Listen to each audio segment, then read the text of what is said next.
பாத்தீங்களா, பேர் தாங்க வித்தியாசம். அப்படி என்ன விசேஷமான ஒன்றை தேவன் உங்க வாழ்க்கையில செஞ்சிருக்கிறாருன்னு நான் கேட்கிறேன். நீங்க மற்றவர்களை விட மேலாக அப்படி என்ன செஞ்சிருக்கிறீங்க அப்படின்னு கேட்கிறேன். எப்படியாவது அவர் சாவின ஆண்டவரைங்கள அறியாத ஜெபம் தான், ஆனா விசுவாச ஜெபம்.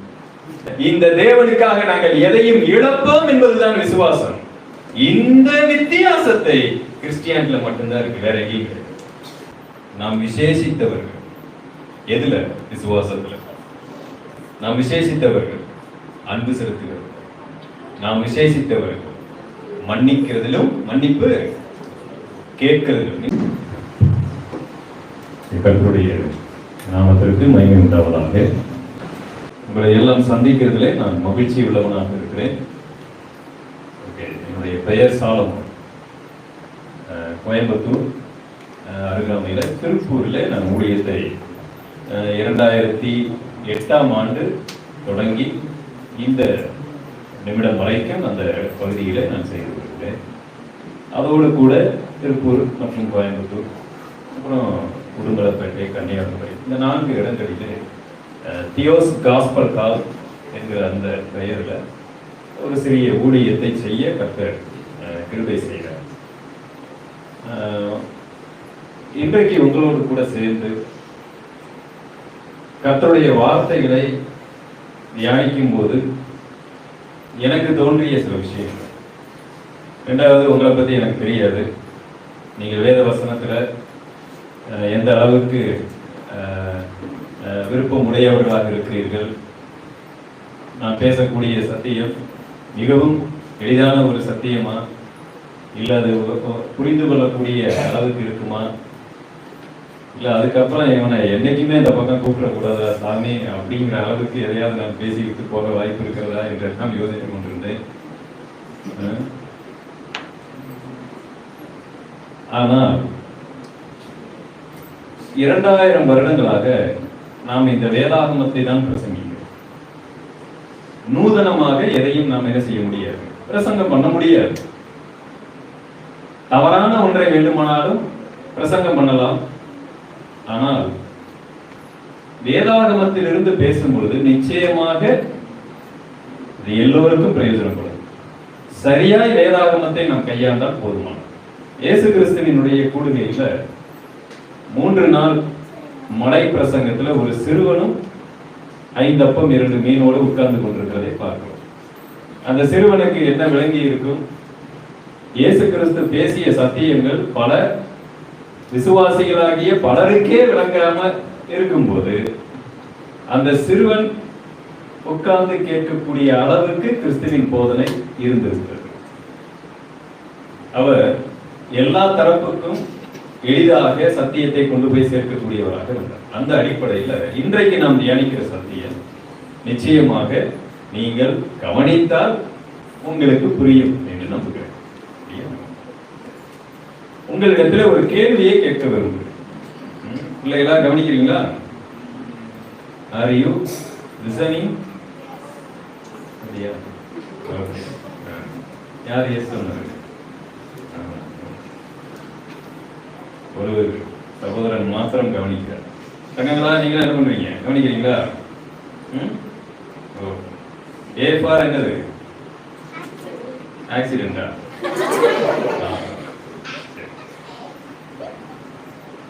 நீங்க கவனமா இருக்குன்னா இடையில நான் என்ன செய்வேன்? கேள்வி கேட்பேன். பதில் சொன்னா அவங்களுக்கு எந்த பிரைஸும் கிடையாது. கை தட்டுவாங்க. சரியா? அதான் உங்களுக்கு பிரைஸ். கவனமா இருந்தீங்கன்னா கடைசியில் உங்களுக்கு சாப்பாடு கிடைக்கும், இல்லைன்னா அவ்வளவு. சரி, இன்றைய காலகட்டத்தில் கிறிஸ்தவர்களாகிய நீங்கள் எந்த விதத்தில் தனித்துவமாக இருக்கிறீர்கள்? இதான் என்னுடைய கேள்வி. இந்த காலகட்டத்தில் கிறிஸ்தவர்களாகிய நீங்களும் நானும் ஒரே ஒரு பாயிண்ட் யாராவது சொன்னா போதும். எந்த விதத்தில் நாம மற்றவர்களிடத்திலிருந்து தனித்துவமாக இருக்கிறோம்? உங்க கூட வேலை பார்க்கிறவங்க எத்தனையோ பேர் இருக்கிறாங்க, படிக்கிறவங்க எத்தனையோ பேர் இருக்கிறாங்க, வேறு மார்க்கத்தை சார்ந்தவர்கள் இருக்கிறார்கள், மதத்தை சார்ந்தவர்கள் இருக்கிறார்கள், தேவனே இல்லை என்று சொல்லுகிறவர்கள் இருக்கிறார்கள். இப்படி எத்தனையோ பேர் இருக்கிறாங்க. In what way we are different from others? உங்க கூட படிக்கிற பிள்ளைகளுக்கு உங்களுக்கு என்ன வித்தியாசம்? ஏதாவது இருக்கா? நீங்க கொஞ்சம் மேக்கப் போட்டுருக்கீங்க, அவங்க போடலையா? என்ன வித்தியாசம்? அவங்க நல்லா படிக்கிறாங்க, நீங்க முட்டை மார்க் வாங்குறீங்க. கரெக்டா? செம. பாத்தீங்களா? பேர் தாங்க வித்தியாசம். இப்படி ஒரு பதில வாழ்நாள்ல நான் கேட்டேன். அது மட்டும்தான் வித்தியாசம். ஜெனியூனா ஆன்சர். நமக்கு அவங்களுக்கு என்ன வித்தியாசம்? பேர் மட்டும் வித்தியாசம். சரிங்களா? வேற ஒரு வித்தியாசமும் இல்லை. ஒரு காலத்துல அங்க முருகன் அப்படின்னு பேர் வச்சுக்கிட்டு இருந்தாங்க. அதை மாத்திக்கிட்டு நாம என்னன்னு வச்சிருக்கிறோம்? பீட்ரு, அல்போன்ஸ்னு வச்சுக்கிட்டு நாம சுத்திக்கிட்டு இருக்கிறோம். That's a difference.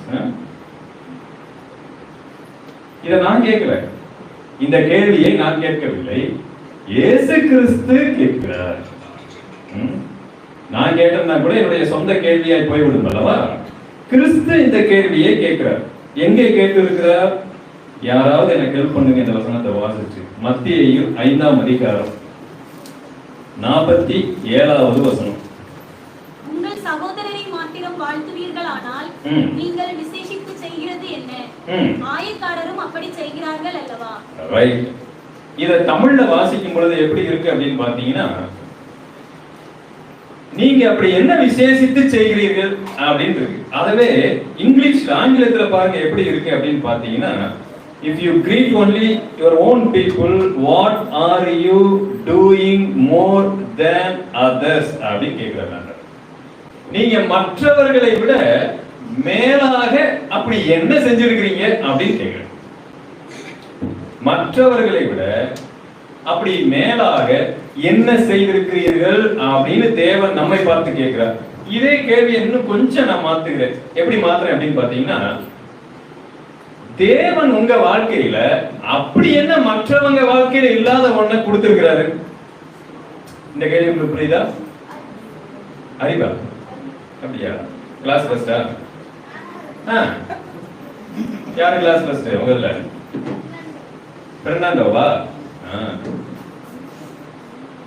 யார் ஸ்டேட் ஃபர்ஸ்ட் தெரியுமா? இந்த டைம் +2ல யார் ஸ்டேட் ஃபர்ஸ்ட் தமிழ்நாட்டுல? தெரியாதா? 10th யாரு?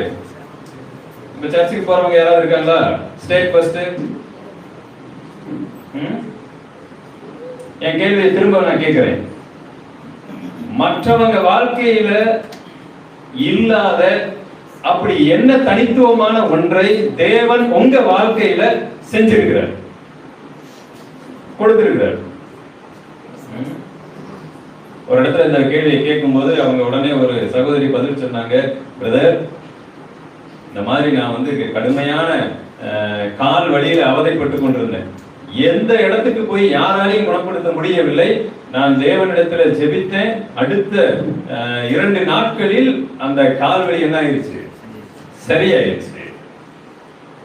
அடுத்து இன்னொரு இடத்துல இப்படிப்பட்ட ஒரு வார்த்தையும் வந்தது. மிகப்பெரிய கட்டி என்னுடைய வயிற்றில இருந்தது. முதல் நாள் போய் எக்ஸ்ரே எடுத்து பார்க்கும் பொழுது அங்க வந்து இருந்தது. அடுத்து நான் வந்து சபையில நாங்கள் எல்லாம் உபவாசம் இருந்து ஜெபித்தோம். அதுக்கப்புறம் போய் ஆபரேஷன் பண்ண போகும்போது திடீர்னு இன்னொரு எக்ஸ்ரே எடுத்தாங்க.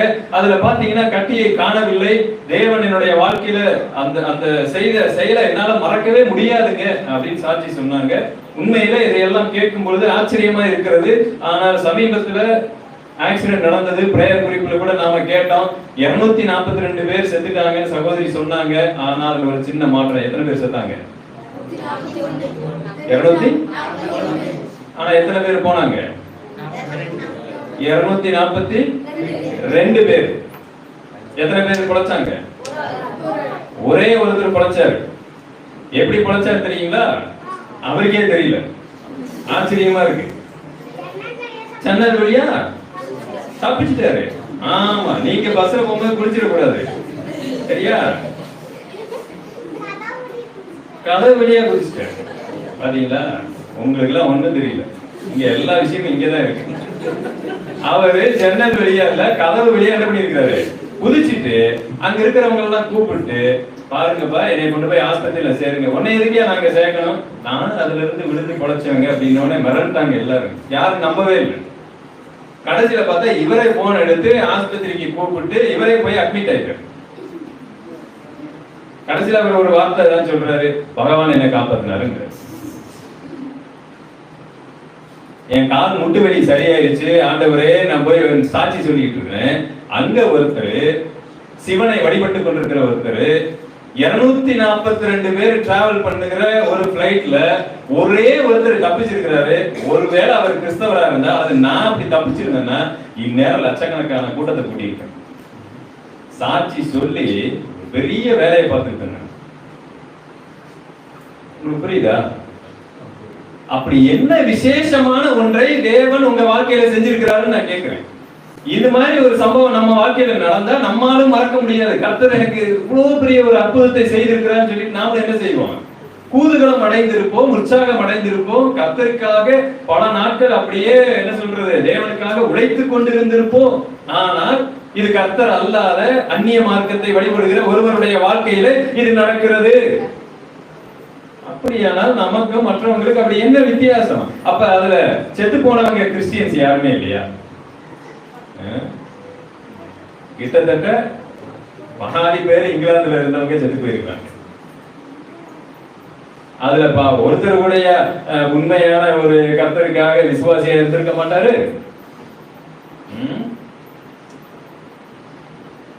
கர்த்தர் நம்முடைய வாழ்க்கையில மற்றவங்க கிட்ட இல்லாத அப்படி என்ன ஒன்றை வித்தியாசமாய் செய்திருக்கிறார் என்பதுதான் என்னுடைய கேள்வி. தேவன் ஒன்றை செய்யாமல் என் வாழ்க்கையில ஒன்று வராது. அதே இயேசு கிறிஸ்து அன்றைக்கு இருந்த ஜனங்களை பார்த்து கேட்கிறார், in what way you are different? நீங்கள் விசேஷித்து செய்கிறது என்ன?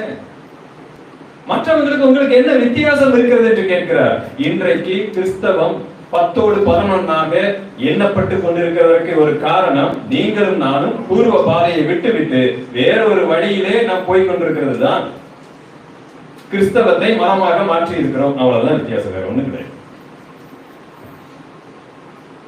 இயேசு கிறிஸ்து சொல்லுகிறார், ஆயக்காரர்கள் அவங்களுக்கு பிடிச்சவங்களை எல்லாம் நேசிக்கிறாங்களே, நீங்களும் உங்களுக்கு பிடிச்சவங்களை மாத்திரமே நேசித்துக் கொண்டிருந்தால் நீங்கள் விசேஷித்து செய்கிறது என்ன என்று கேட்கிறார்.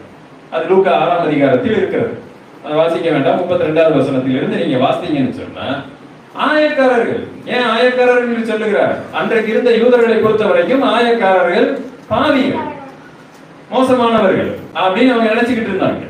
அப்ப அவங்க நேசிக்கலையா? அவங்களுக்கு பிடிச்சமானவங்களை அவங்க நேசிக்கிறாங்க, உங்களுக்கு பிடிச்சமானவங்களை நீங்க நேசித்துட்டு இருக்கிறீங்க, என்ன வித்தியாசம் என்று கேட்கிறார். நானும் அதையே தான் கேட்கிறேன். நாம் என்ன வித்தியாசம் உடையவர்களாக இருக்கிறோம்? திறமையில் நமக்கும் மற்றவர்களுக்கும் ஏதாவது வித்தியாசம் இருக்கிறதா? ஒரு வித்தியாசம் இல்லை. நம்மை விட மாற்று மதக்காரர்கள் திறமையில் உயர்ந்தவர்களாக இருக்கிறாங்களா இல்லையா? ஒரு நாள் ஒரு வாட்ஸ்அப் பதிவை ஒருவர் எனக்கு அனுப்பியிருந்தார். என்ன பதிவு அப்படின்னு பாத்தீங்கன்னா, அங்க பிரேசில்ல ஒருவர் ஃபுட்பால் விளையாடி கொண்டிருக்கிறார். அந்த ஃபுட்பால் விளையாடும் போது ஒரு கோல் அடிச்சிட்டாரு. அப்படி கோல் அடிச்சவனே முழங்கால் போட்டு பிரேயர் பண்ணிட்டாரு. பாத்தீங்களா பிரதர், அவருடைய விசுவாசத்தை பார்த்தீங்களா? எப்படி எல்லாரும் முன்னாடி முழங்கால் போட்டு அவங்க எப்படி பிரேயர் பண்ணி இருக்கிறாங்க பாத்தீங்களா? நம்மை பொறுத்த வரைக்கும் ஒருத்தர் கோல் அடிச்சு முழங்கால் போட்டு பிரேயர் பண்ணிட்டா மிகப்பெரிய விசுவாசம்.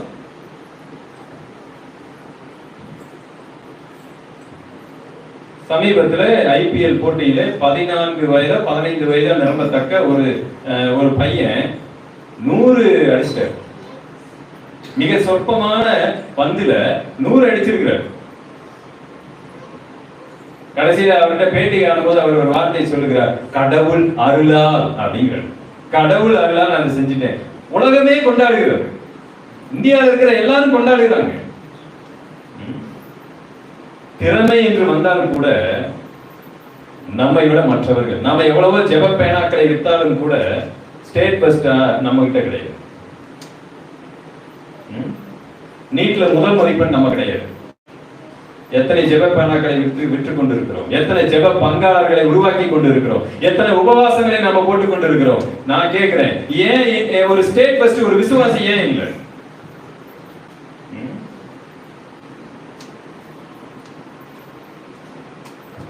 நம்ம இதுல பாத்தீங்கன்னா பேருக்கு மட்டும் பஞ்சம் இல்லை. சகோதரன் ரொம்ப அழகா தம்பி சொன்னாரு, பேர்ல மாத்திரம் தாங்க வித்தியாசம். ஆனா ஒருத்தர் பிச்சை என்கிற பெயரை வைத்துக் கொண்டு உலகத்துக்கே டஃப் கொடுத்துட்டு இருக்கிறார். யாருங்க? சுந்தர் பிச்சை. பேரை மாத்தவே இல்லை. கூகுள்ல சிஇஓ மாதிரி உட்கார்ந்துகிட்டு என்ன பண்ணிட்டு இருக்கிறாரு? உலகத்தையே ஆட்டி படைத்துக் கொண்டு இருக்கிறார். பேரை மாத்திர பிச்சைனே இருக்கட்டும். அந்த பிச்சை என்கிற பெயர்ல அவருடைய எல்லாமே நமக்கு வெளிப்படுகிறது. அவர் எந்த மதத்தை சார்ந்தவர், எப்படிப்பட்டவர், அப்படிப்பட்ட அளவு ஒரு இடத்துல உயர்ந்திருக்கிறார். திறமையினால உயர்ந்திருக்கிறார். நீங்கள் நானா இருந்தா என்ன பண்ணிருப்போம்? அத ஒரு மிகப்பெரிய சாட்சியை அப்படியே பிரகடனப்படுத்தி அதன் மூலமாய் ஜனங்களுக்கு கர்த்தரை பத்தி சொல்லலாம்னு நினைச்சிருப்போம். ஏன்னு தெரியல. ஆண்டவர் நாம் அப்படி நடக்க கூடாதுங்கிறதுக்காக தான் இந்த மாதிரி விஷயத்துல எல்லாம் அவங்க தான் நம்பர் 1 இருக்கிறாங்க. எந்த விஷயத்துல நம்மை விட அவர்கள் குறைவாக இருக்கிறார்கள்? நீங்க சொல்லுங்க பாருங்க. எந்த விஷயத்துல குறைவா இருக்கிறாங்க? அவங்க கிட்ட டாக்டர் இல்லையா? பணம் இல்லையா? பொருள் இல்லையா? சொத்துக்கள் இல்லையா? கணவன் மனைவி கடைசி வரைக்கும் சேர்ந்து வாழவில்லையா? சமாதானம் இல்லையா அவங்க குடும்பத்துல? சந்தோஷமாய் அவர்கள் வாழவில்லையா? பிள்ளை குட்டிகளை பெற்றெடுக்கவில்லையா? வியாதி இல்லாமல் வாழ்கிறவர்கள் அவங்க மத்தியில் இல்லையா? தேவனே இல்லை என்று சொல்லுகிறவர்களுடைய வாழ்க்கையிலும் கூட இன்றைக்கு நீங்களும் நானும் சாட்சி சொல்லுகிற எல்லாமே எங்க இருக்கிறது? அவர்களுடைய வாழ்க்கையிலும் இருக்கிறது. அப்படியானால் தேவன் என்னுடைய வாழ்க்கையில் விசேஷமாய் செய்கிறது என்ன என்பதுதான் நம்முடைய சிந்தையாக இருக்க வேண்டும். In what way we are different from others? பேசிக்கிட்டு இருக்கும்போது ஒரு நாள் ஒரு இடத்துல ஒரு சகோதரன் எழுந்து ஒரு பதில் சொன்ன, பிரதர், நாம் மன்னிக்கப்பட்டவர்கள், நாம் பாவம் மன்னிக்கப்பட்டவர்கள்.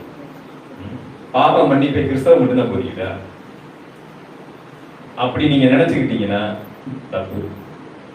உலகத்தில் இருக்கிற பாதி மதங்கள் பாவ மன்னிப்பை போதிக்கிறது. அது எது உண்மை பொய்ன்னு நான் சொல்ல வரல. மற்ற மதத்திட்ட போய் கேட்டாலும், ஏன்பா உங்க மதத்துல மட்டும்தான் பாவ மன்னிப்பு இருக்கா? ஏன் எங்க சாமி கிட்ட நாங்க போய் என்ன செஞ்சுட்டு இருக்கிறோம்? மன்னிப்பு தான் கேட்டுட்டு இருக்கிறோம். எங்க அல்லா சாமி எங்களை மன்னிக்கலையா? மன்னிப்பு எல்லா இடத்திலும் தான் இருக்கிறது. ஆனால் அவங்க மன்னிப்பு சரியா தவறான சொல்ல வரல. எந்த விதத்திலும் மற்றவர்களிடத்திலிருந்து நம்மை வித்தியாசப்படுத்துவதிலே தவறான ஒன்றை நீங்கள் புரிந்து கொண்டு இதுதான் கிறிஸ்தவம் என்று நினைத்து விடக்கூடாது. ஆக நான் சில குறிப்புகளை வச்சிருக்கிறேன். நாம எந்த விஷயத்தில் வித்தியாசமாக இருக்கிறோம், தேவன் எந்த அடிப்படையில என்னுடைய வாழ்க்கையில அந்த வித்தியாசத்தை கொண்டு வருகிறார் அப்படிங்கிறத மொத்தம் பாத்தீங்கன்னா ஒரு இப்ப 8 ஆயிடுச்சா? நான் 8:30 முடித்தாக வேண்டும். ஏன்னா அப்பதான் நான் வீட்டுக்கு 2:30 போய் சேர முடியும். மறுநாள் என் பிள்ளைக்கு கிளாஸ் இருக்கு. இப்ப வேற 10th என் பிள்ளை. ஒரு நாள் லீவ் போட்டா நீங்க பேரண்ட்ஸ் எல்லாம் வரணுங்கிறாங்க அவங்க ஸ்கூல்ல. என்ன அது? அந்த அளவுக்கு இன்னைக்கு படிப்பினுடைய காரியம் இதா போயிடுச்சு. அன்னைக்கு நாங்கெல்லாம் படிக்கிற காலத்துல அப்படி இல்லை. சரி, ஓகே. நான் ஒரு 7 குறிப்புகள் வச்சிருக்கிறேன். எந்த அளவுக்கு இன்றைக்கு தியானிக்க முடியுமோ சீக்கிரமா சுருக்கமா உங்கள் மத்தியில அதை சொல்லி நான் கடந்து போக விரும்புகிறேன். Number 1, faith. மற்ற மார்க்கத்தில் இருக்கக்கூடிய விசுவாசத்திற்கும் கர்த்தர் எனக்கு கொடுக்கக்கூடிய விசுவாசத்திற்கும் என்னுடைய வாழ்க்கையில அவர் கொண்டு வரக்கூடிய விசுவாசத்திற்கும் ஒரு விசேஷித்த தன்மை இருக்கிறது என்பதை முதலாவது நீங்கள் புரிந்து கொள்ள வேண்டும். விசுவாசத்திலிருந்து ஆரம்பிப்போம். எல்லா மதமும் மார்க்கமும் விசுவாசத்தை குறித்து போதிக்கிறது. கிறிஸ்தவ மாத்திரம் தான் விசுவாசத்தை குறித்து போதிக்குதுன்னு நினைச்சீங்கன்னா அது தப்பு. இந்த விசுவாசம் அப்படிங்கிறத இஸ்லாமும் போதிக்கிறது, ஹிந்துயிசமும் போதிக்கிறது. நம்பிக்கை என்கிற ஒன்றை குறித்து பல மதங்கள் போதிக்கின்றன. சௌராஷ்டிரனிசம் போதிக்கிறது, சிக்கிசம் போதிக்கிறது, எல்லாவற்றிலும் நம்பிக்கை இருக்கிறது, விசுவாசம் இருக்கிறது. ஆனால் எந்த அடிப்படையில நீங்களும் நானும் வித்தியாசமானவர்களாக, தேவன் எனக்கு கொடுக்கிற விசுவாசம் எந்த அடிப்படையில வித்தியாசமானதா இருக்கிறது என்பதை நீங்க அறிந்திருக்க வேண்டும். மற்ற மார்க்கத்தில் இருக்கிற விசுவாசத்தை குறித்து பார்க்கும் பொழுது நீங்க பாத்தீங்கன்னா மொத்தம் அதுல எல்லா மதத்திலும் மார்க்கத்திலும் இருக்கிற விசுவாசத்தை பொதுவா 4 குறிப்புல வச்சிருக்கிறேன். சில பேர் கிறிஸ்டியானில கூட அந்த விசுவாசத்தை வச்சிருக்கிறாங்க. அதாவது தவறான விசுவாசம். நம்பர் 1, நீங்க எதை விசுவாசித்தாலும் நம்பிட்டா போதும், தேவன் அதை செய்வார் என்பது மற்ற மார்க்கத்தின் நம்பிக்கை. புரிஞ்சுக்கிட்டீங்களா? நீங்க என்ன நம்புறீங்களோ அதை உறுதியா நம்புனா அதை அந்த கடவுள் செய்யும்பா. நீ நம்பு, அது போதும். எதை நம்பணும்? எதை வேணாலும் நம்பு. உனக்கு என்ன தேவையோ, உனக்கு என்ன பிடிச்சிருக்கோ அதை நம்பு. ஆனா எப்படி நம்பணும்? உறுதியா நம்பணும். இது கரெக்டா? No, we are different. Bible அப்படி சொல்லல. நான் கூட 8வது படிக்கும்போது கணக்கு வாத்தியார் செத்து போகணும்னு உறுதியா நம்பினேன். எப்ப காலையில போய் நின்னாலும் அவர் என்ன பண்ணிட்டு இருக்காரு, திடீர்னு வந்து நிப்பாரு. ஒரு நாள் போய் சேரல, ரொம்ப உறுதியா தான் ஜெபிச்ச காலம். பஸ்ல போகும்போதெல்லாம் ஜெபிச்சிருக்காரு. ஏன்னா அந்த அடி அடிப்பாரு, காரணம் இல்லாம அடிப்பாரு. நல்லா மார்க் வாங்கினா ஹேண்ட் ரைட்டிங் சரியில்லைன்னு அடிப்பாரு, ஃபுல் மார்க் வாங்கினாலே அடிப்பாரு. ஆக மொத்தத்துல அடி வாங்கியே ஆகணுங்கிற மாதிரி தான் அடிச்சுக்கிட்டே இருப்பாரு. எப்படியாவது அவர் சாகன ஆண்டவரே அறியாத ஜெபம் தான், ஆனா விசுவாச ஜெபம். ஏன் ஆண்டவரே விசுவாசத்தை கனப்படுத்தல? அது தப்பு பிரதர் அப்படின்னா அப்ப எது சரி? அப்ப நான் ஒரு 20 வயசுல நான் கொஞ்சம் நாலேஜ் வந்துருச்சு, நான் ஒரு விசுவாசத்தோட ஒண்ணு ஜெபிக்கிறேன், அப்ப அது மட்டும் எப்படி சரியாயிரும்? அப்ப நான் எதையெல்லாம் நம்பிக்கிட்டு இருக்கிறேனோ அதையெல்லாம் அப்படியே உறுதியா நம்புறதுக்கு பேர் விசுவாசம் இல்லை. அது உலகத்தில் இருக்கிற விசுவாசம்.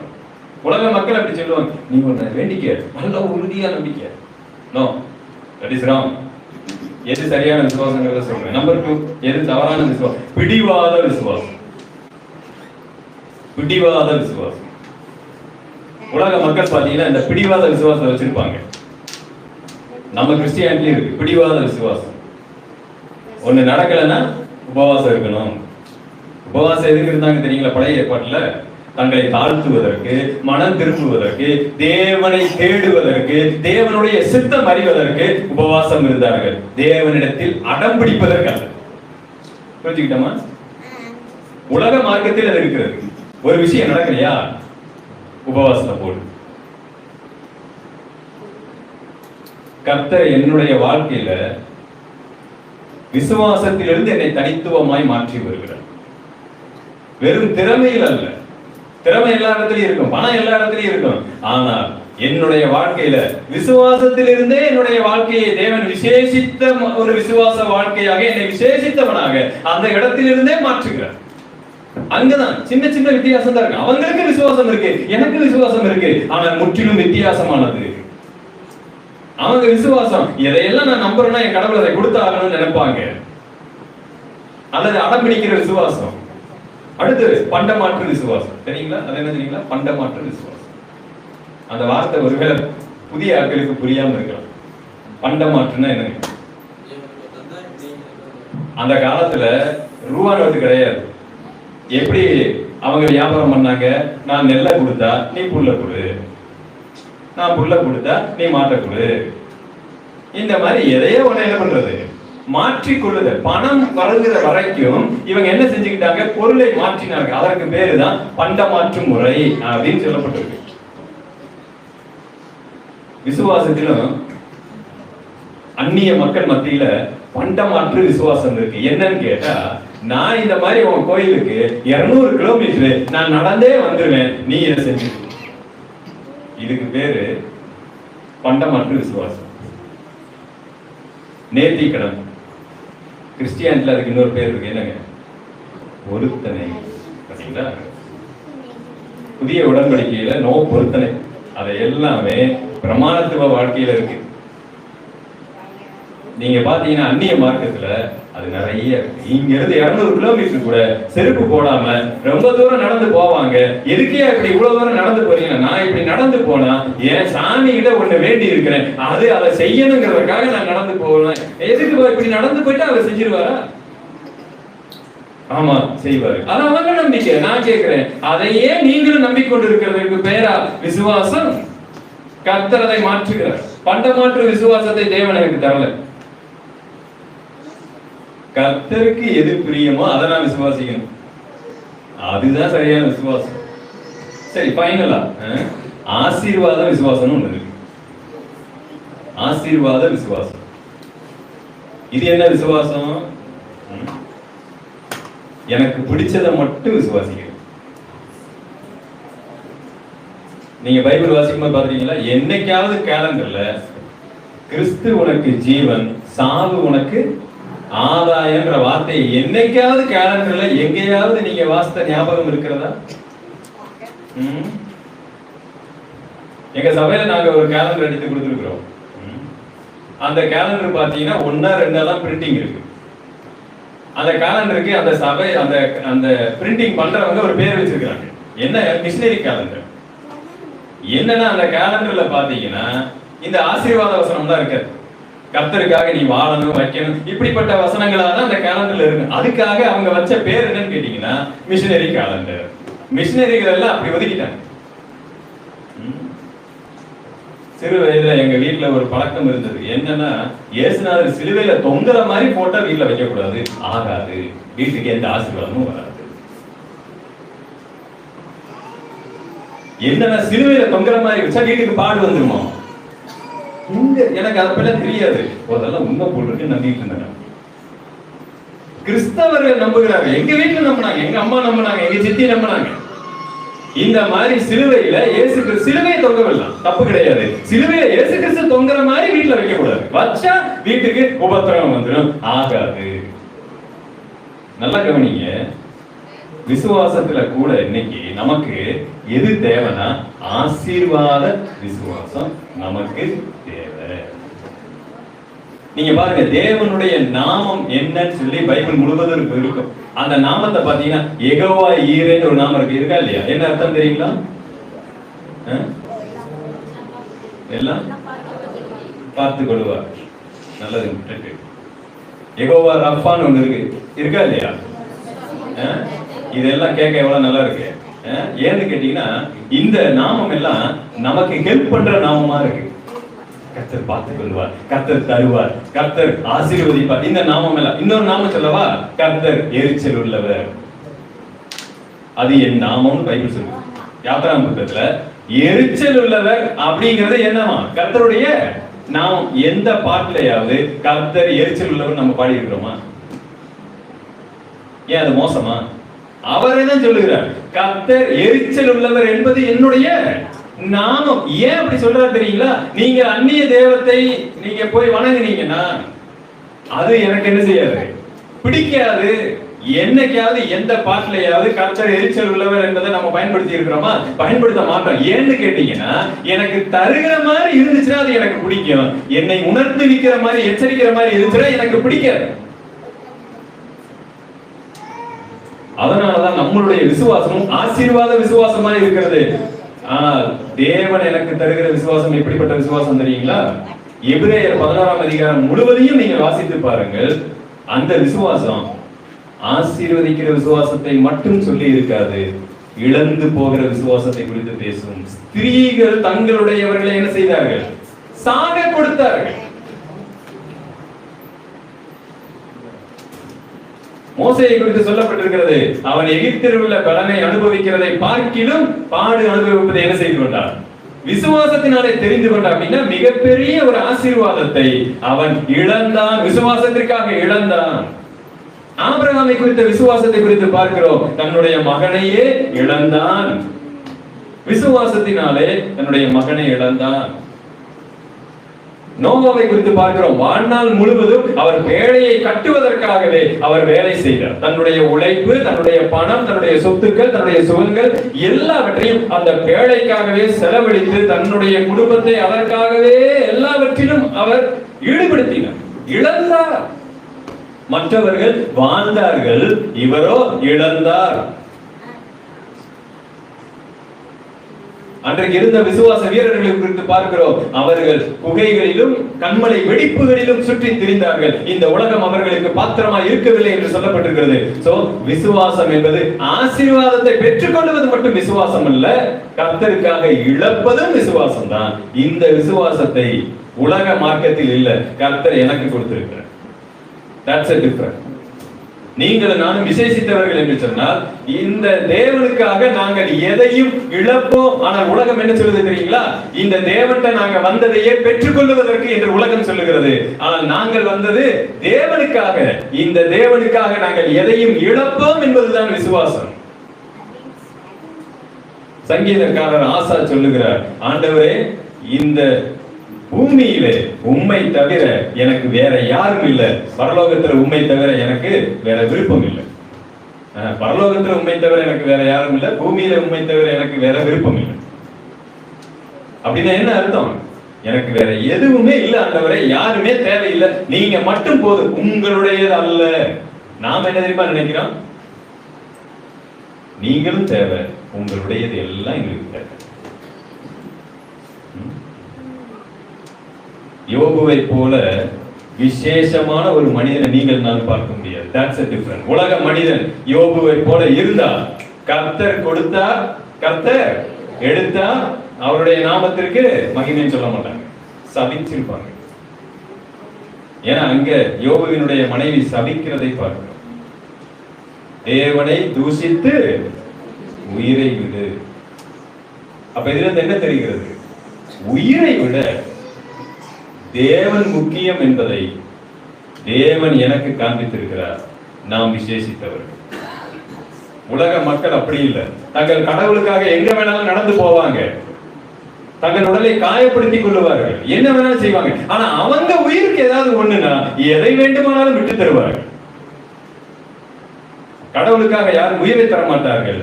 ஆனால் நீங்களும் நானும் உயிரையே அற்பமாய் எண்ணும்படிக்கு கிறிஸ்து எனக்கு ஜீவன், சாவி எனக்கு ஆதாயம் என்கிற விசுவாசத்தை தேவன் எனக்கு தருகிறார். நம்பர் 2, அன்பில் வித்தியாசம் உள்ளவர்கள். சரிங்களா? அன்பில் வித்தியாசம் உள்ளவர்கள். எப்படி அன்பில் நாம் வித்தியாசம் உள்ளவர்கள் என்பதை நான் உங்களுக்கு சுட்டி காண்பிக்க விரும்புகிறேன்.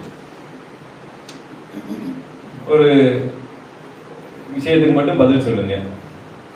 கிறிஸ்டியானிட்டி போதிக்கிற அன்புக்கும் உலக மக்கள் போதிக்கிற அன்புக்கும் என்ன வித்தியாசம் நினைக்கிறீங்க? உலக மார்க்கம் போதிக்கிற அன்புக்கும் கிறிஸ்டியானிட்டி போதிக்கிற அன்புக்கும் என்ன வித்தியாசம் நினைக்கிறீங்க? சொல்லுங்க. தெரியாது, தப்பா இருந்தாலும் பரவாயில்ல, நோ ப்ராப்ளம். தம்பி தான் கரெக்டா சொல்லுவான்னு நினைக்கிறேன். எங்க ஐயோ போயிட்டானே, என்னை காப்பாற்றி கொண்டிருந்த ஒருவன் ஓடி விட்டான்.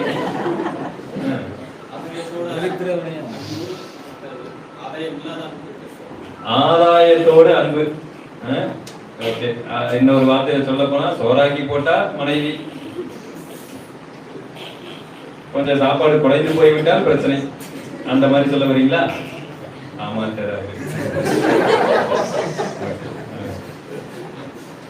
வீட்டுக்காரமா இருந்தா மன்னிச்சிருக்கேன், தெரியாம உணர்ச்சி வசப்பட்டு ஆமான்னு சொல்லிட்டாரு, வாயா வச்சுக்கிறேன் அப்படிங்கிற மாதிரி இருக்கு.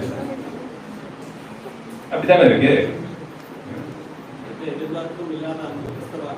எந்த எதிர்பார்ப்பும் இல்லாத அன்பு கிறிஸ்தவ அன்பா? நான் எந்த அன்பையும் உங்ககிட்ட இருந்து நான் எதிர்பார்க்க மாட்டேன், அன்பை மாத்திரம் கொடுப்பேங்கிறது கிறிஸ்தவ அன்பா? நம்ம எல்லாரும் அப்படித்தான் இருக்கிறோமா?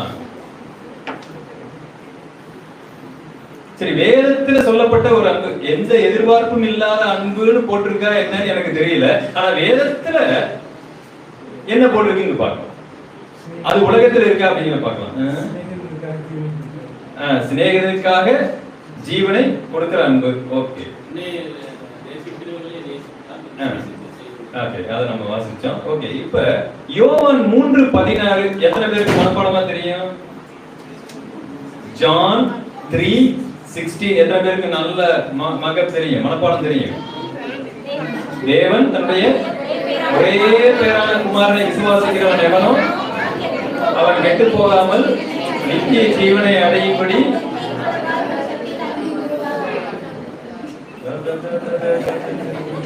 சொல்லி முடிச்சிட்டேன். நான் அங்க ஸ்கூல்ல என்ன பண்ணுமோ அதையே நீங்க ஃபாலோ பண்றீங்க. இது தேவன் என்னை நேசிச்சார், எனக்கு அன்பு செலுத்தினார்னு போட்டிருக்கு. 1 யோவான் 3:16 யாருக்கு தெரியும்? மனப்பாடமா யோவான் 3:16 நமக்கு தெரியும். 1 யோவான் 3:16 எத்தனை பேருக்கு தெரியும்? ஏன்னா நமக்கு தெரியாது. ஏன் தெரியுங்களா? அதுல நாம என்ன செய்யணும்னு போட்டிருக்கு. தேவன் என்ன செய்வாருன்னு செய்தாருன்னு யோவான் 3:16 சொல்லுது. ஆனா நாம என்ன செய்யணும்னு என்ன சொல்லுது? 1 யோவான் 3:16 சொல்லுது.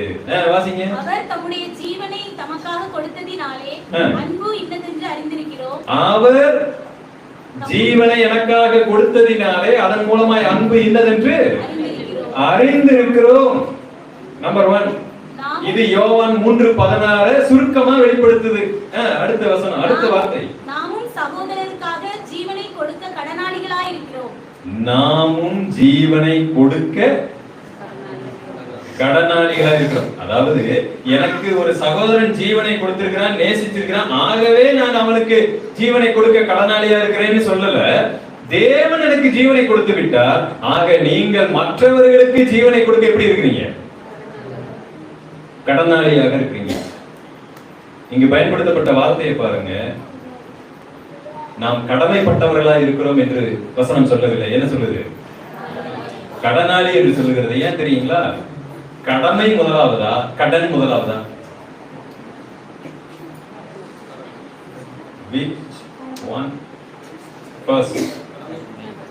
கடமை முதலாவதா, கடன் முதலாவதா? கரெக்டா சொல்லிருங்க, தப்பா சொல்லிருக்க. கடமையா? கடனா? என்ன வித்தியாசமா வருது? சரி, கடமை என்னங்கிறத முதல்ல சொல்லிடுறேன். காலையில எந்திரிச்சவனே நான் சாப்பிடணும், என் பிள்ளைகள் என்னுடைய மனைவிக்கு என்ன பண்ணணும்? சாப்பாடு போடணும். இது என்னது? கடமை. இப்ப என் கையில 100 ரூபாய் இருக்கு. பக்கத்து வீட்டுல போன வாரம் 100 ரூபாய் கடை வாங்கிட்டு வந்திருக்கிறேன். இன்னைக்கு இந்த 100 ரூபாய தரேன்னு சொல்லிட்டு வாங்கிட்டு வந்திருக்கிறேன். இப்ப என் கையில வெறும் 100 ரூபாய் தான் இருக்கு. வீட்டுல சாப்பாடு இல்ல. இப்ப நான் என்ன செய்யணும்? சொன்ன வார்த்தையை நிறைவேற்றி என் கடனை செலுத்தணுமா, இல்ல அதை விட்டுட்டு என் பிள்ளைகளுக்கு சாப்பாடு போடணுமா? நீங்க என்ன நினைக்கிறீங்க? கடமை. அப்ப பிள்ளைகளுக்கு சாப்பாடு போடாட்டி கடமையிலிருந்து மீறி விடுகிறீர்களே. என்ன பிரதர் இப்படி கேட்டா அப்படிங்கிறீங்க, அப்படி கேட்டா நாங்க என்னதான் பண்றது? நாங்க அதனாலதான் 50 ரூபாய்க்கு சாப்பாடு வாங்கிட்டு அந்த 50 ரூபாய் வச்சுக்கமா, அடுத்த வாரம் நாங்க கடமையிலிருந்து தவறி விடலாம், கடனை தவற விடக்கூடாது. அதுதான் கரெக்ட். என் பிள்ளைகிட்ட சொல்லி பாருப்பா, இன்னைக்கு ஒருவேளை நம்ம என்ன செய்வோம்? பட்டினியா இருப்போம். ஆனால் கடனை என்ன செய்யக்கூடாது? அப்படி வைக்க கூடாது. நான் போய் என்ன செய்வேன்? செய்யணும். அப்ப கடன் தான் முதல்ல வரணும். கடமையை கூட நம்ம என்ன செய்து விடலாம்? செய்யாமல் விட்டு விடலாம். ஏன்னு கேட்டா, இதை செய்யாமல் விட்டு விடுவதை வரக்கூடிய பிரச்சனையை விட, ஆபத்தை விட, கடனை நீங்கள் அடைக்காமல் விடுவதுதான் மிகப்பெரிய ஆபத்து. நேரடியாகவே நீங்கள் பாவம் செய்கிறீங்க. ஆனா வீட்டுல நீங்க எல்லாம் பேசிக்கிட்டே சரி பரவாயில்ல, இன்னைக்கு ஒரு நாள் உபவாசம் இருந்துக்கலாம்னு சொல்லி நீங்க என்ன பண்ணலாம்? அதை அப்படியே லகமா மாத்திக்கலாம். அதனாலதான் வேதம் நீங்கள் ஜீவனை கொடுக்க கடமைப்பட்டு இருக்கிறீர்கள் சொல்ல என்ன போட்டிருக்கு? கடனாளிகளா இருக்கிறீங்கன்னு சொல்லப்பட்டிருக்கு. இதுதான் வித்தியாசம். உலகத்தில் இருக்கிறவர்களும் அன்பு செலுத்துகிறார்கள், மற்றவர்களுக்கு உதவி செய்கிறார்கள். தேவன் நமக்கு என்ன விசேஷமா வச்சிருக்கிறாருன்னா, என் பிள்ளை ஸ்டேட் ஃபர்ஸ்ட் வாங்குச்சு, நான் ஃளைட்ல இருந்து குதிச்சு தப்பிச்சிட்டேன் இல்ல. இந்த மாதிரி ஒரு ஃளைட் ஆக்சிடென்ட்ல ஒருத்தர் தப்பிச்சது இது மட்டும் முதல் நிகழ்வு இல்ல, பல முறை இந்த மாதிரி நடந்திருக்கு. 1985, 1988, 2005 நீங்க எல்லாம் கூகுள்ல அடிச்சு பாருங்க. இந்த இயர்ல எல்லாமே என்ன சொல்றது, இந்த மாதிரி இதுல தப்பிச்சவங்க இருக்கிறாங்க. நான் நினைக்கிறேன் 95லயோ 98லயோ வெறும் ஒரு 4 மாத குழந்தையோ 5 மாத குழந்தையோ அந்த பிளைட்ல எல்லாரும் செத்து போயிட்டாங்க. ஒரே ஒரு குழந்தை மாத்திரம் தப்பிச்சு. ஆச்சரியமா இல்ல? இந்த மாதிரி எத்தனையோ விஷயங்கள் எதேச்சையாகவோ யதார்த்தமாகவோ எப்படியோ அல்லது கர்த்தருடைய கிருபையினாலேயோ ஏதோ ஒரு வகையில நடந்து கொண்டுதான் இருக்கும். இவைகளிலே நீங்கள் நான் சாட்சியை சொல்லி கர்த்தரை நிரூபித்து விட முடியாது. அடுத்து ஒரு பிளைட்ல நான் இதே மாதிரி தப்பிக்கிறேன்னு வைங்க, நான் போய் சாட்சி சொன்னேன்னா மக்கள் நம்ப மாட்டாங்க. ஏன்னா ஏற்கனவே அகமா பாத்திர ஒருத்தர் பூச்சி என்ன பண்ணிருக்கிறாரு, பிழைச்சிருக்கிறாரு. நீ என்னையா உன் கடவுள் காப்பாத்தினாருன்னு சொன்னா அங்க அவன் வேற குதிச்சு அவன் கடவுள் அவனை காப்பாத்தினான்னு சொல்லி என்னதையா நீங்க எல்லாம் சொல்ல வர்றீங்க? ஆனால் தேவன் விசேஷித்து செய்கிற ஒன்று இருக்கிறது, யாரும் செய்ய முடியாத ஒன்று, ஜீவனையே கொடுக்கக்கூடிய அன்பு.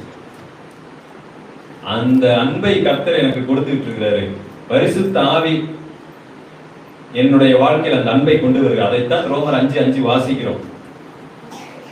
அந்த பரிசுத்த ஆவியினாலே அன்பு நமக்குள் ஊற்றப்பட்டிருக்கிறது என்று பவுல் எழுதுகிறார். டைம்ல அதனால சீக்கிரமா அந்த வசனங்களா சொல்லிட்டு போறேன்.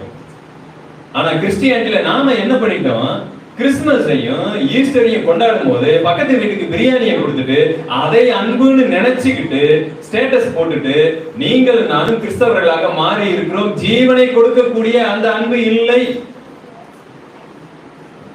உண்மையான அன்பை வேதாகமத்திலிருந்து உங்களுக்கு காமிச்சு கொடுக்கிறேன். ஆண்டவராகிய இயேசு கிறிஸ்து தான் அப்படிப்பட்ட அன்பு செலுத்தினார் என்று நீங்கள் நான் பார்த்து கொண்டிருக்கிறோம். ஆனால் இயேசு கிறிஸ்துவை விசுவாசிக்கிறவர்களும் அதே போல அன்பை வெளிப்படுத்தி இருக்கிறார்கள் என்பதற்கு வேதம் முழுவதும் ஆதாரம் இருக்கிறது. அதுல ரொம்ப முக்கியமான ஒரு ஆதாரம் ஸ்தேவான். மிகப்பெரிய பிரசங்கம் பண்ணுகிறார். அந்த பிரசங்கத்தை எதிர்த்து பேச ஒரு நபராலும் முடியவில்லை. சரியாய் பிரசங்கம் பண்ணுகிறார். கடைசியில பார்த்தாங்க இவனுக்கு எதிர்த்து நம்மளால பதில் சொல்ல முடியல. ஆகவே கல்லை எரிந்து என்ன செய்யலாம், கொன்று விடலாம். மனுஷன் என்ன செய்வானா, ஒண்ணு பேசக்கூடிய பேச்சு அவனை பேச விடாம செஞ்சிருச்சுன்னா ஒண்ணுதான், ஒண்ணு மனம் திரும்பணும் அல்லது அவன் பேச சரின்னு ஒத்துக்கணும். அப்படி இல்லைன்னா அவனை கொன்று விடுவார்கள்.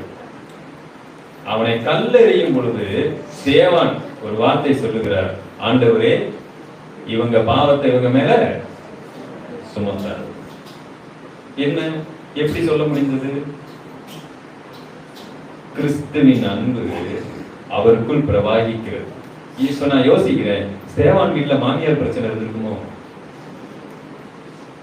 மருமக பிரச்சனை சேவான் வீட்டுல இருந்திருக்கும், அண்ணன் தம்பி சண்டை இருந்திருக்கும். கல்லெறிய வந்தவர்களை மேலே இந்த அளவுக்கு அன்பு செலுத்தினார் என்று சொன்னால் அங்க எப்படி மாமியார் சண்டை இருந்திருக்குன்னு நான் கேட்கிறேன். இருந்திருக்க வாய்ப்பே கிடையாது. கணவன் மனைவி சண்டை இருந்திருக்குமா? இருந்திருக்க வாய்ப்பு இல்லை. எந்த சண்டையும் இல்லை. ஏன்னா கல்லெறிந்தவர்களையே ஆண்டவரே இவர்கள் பாவத்தை இவர்கள் மீது சுமத்தாதிரும் என்று சொல்லுகிற அன்பு, அது கிறிஸ்துவின் அன்பு. கிறிஸ்து அந்த கோர கல்வாரி சிலுவையிலே அவர் தொங்கிக் கொண்டிருக்கும் பொழுது அவர் ஒரு ஜெபம் ஜெபிக்கிறார். பிதாவே இவர்களை மன்னியும், தாங்கள் செய்கிறது இன்னதென்று அறியாமல் செய்கிற அந்த ஜெபத்தை கேட்டு ஒரு கல்வனே மனம் மாறுகிறார். 2 கல்வன் இருக்கிறான், அதுல ஒரு கல்வன் மனம் மாறுகிறதை பார்க்க. கண்பானவர்களே, ஆண்டவர் என்னை விசேஷித்தவனாக மாற்றி இருக்கிறார். ஆனால் நீங்கள் நானும் சாதாரணமா மற்றவர்களிடத்துல இல்லாத ஏதோ ஒரு சில விஷயத்தை வச்சுக்கிட்டு கிறிஸ்டியானிட்டியை நிரூபிக்க போராடிட்டு இருக்கோம். சாதாரண விஷயங்களுக்கு நீங்கள் நான் சாட்சி சொல்லிக்கிட்டு நமக்குள்ளாக கூதுகளும் அடைந்து கொண்டு இருக்கிறோம். நம்பர் 3 டைம் இல்ல, கடந்து போறேன். நம்பர் 1 பார்த்தோம் ஃபெய்த். நம்பர் 2 பார்த்தோம் என்னங்க, அன்பு. நம்பர் 3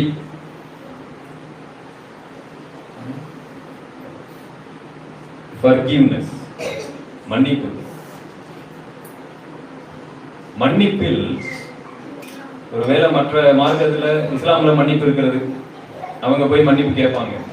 கிறிஸ்டியன்ல மன்னிப்பு இருக்கா? ஆமா, சொல்லவே தேவையில்லை, மன்னிப்பு இருக்கிறது. என்ன வித்தியாசம் நினைக்கிறீங்க? What is the difference?